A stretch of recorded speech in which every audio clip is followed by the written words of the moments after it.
Once again, no, but she spent, I'm sorry, I think, Dr. Scarborough, you may have misheard me. What I said was that her FEC, no, I'm not, I think you misheard me. FEC records show, though, she spent more money, $63,000, buying her own book from the PAC, more than the $40,000 that she contributed to candidates. Does that concern you? Well, you know, it doesn't concern me at all. That's in fact, I don't have a dog in that fight. And it doesn't concern you that Tea Party funds that would go to her speech would then be contributed to her PAC, and that she may use that for personal gain? You know, Nora, every person that is taking place in this Tea Party, myself included, knew what the cost was, paid the fee. In my case, I'm one of the sponsors of the event. I looked at the finances. I thought it was a good investment. I still think it's a good investment. How people on the other end handle the funds, as far as I'm concerned, is between them and their God. And clearly there's enough people who are watchdogs like yourself that will hold them accountable.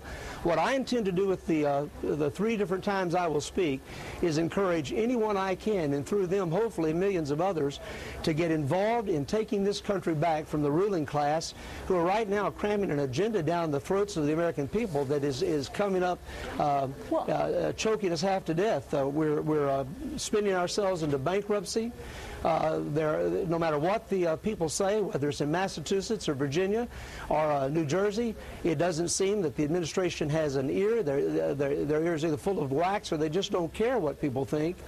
But I think over the course of the next 7 or 8 months, you're going to see a growing crescendo.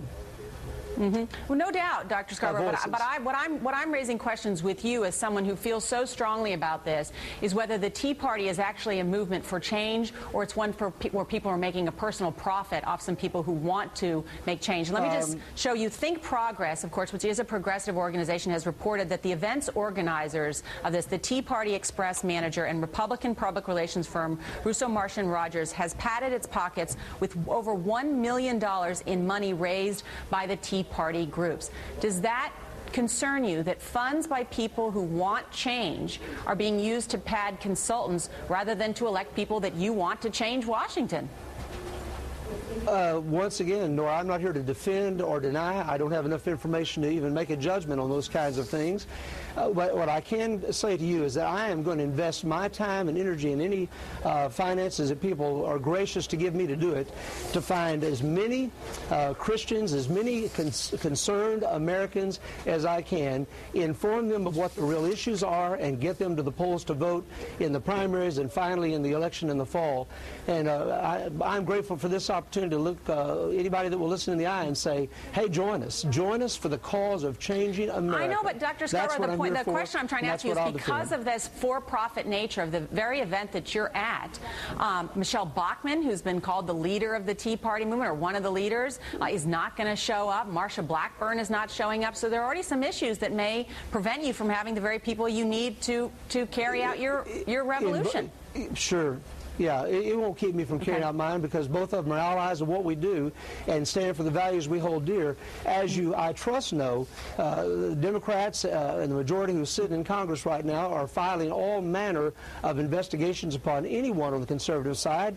There are legal issues that have been raised, and even if these folks like Sarah Palin find in the courts of law that they're right, it costs them hundreds of thousands of dollars and hundreds of hours of distraction to prove their innocence. And so I fully understand why some of these conservative congressmen pulled out. They're not opposed to this. They just don't want the hassle that ethics committees in Congress will cause them. I don't have that struggle, so here I am. Thanks for joining us. We appreciate it. And, of course, MSNBC will carry Sarah Palin's speech on Saturday night. And Senate Democrats unveiled a big jobs plan today. Where are the details? And that's Jenny Sanford. She's sharing her story about her disgraced husband, the governor, former governor, well, the current governor of South Carolina, Mark Sanford.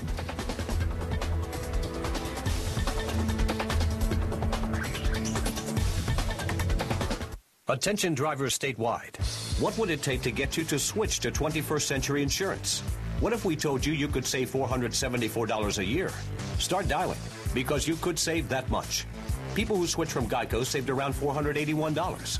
From Allstate, $526. Your savings could be higher, like this driver who switched, or this one.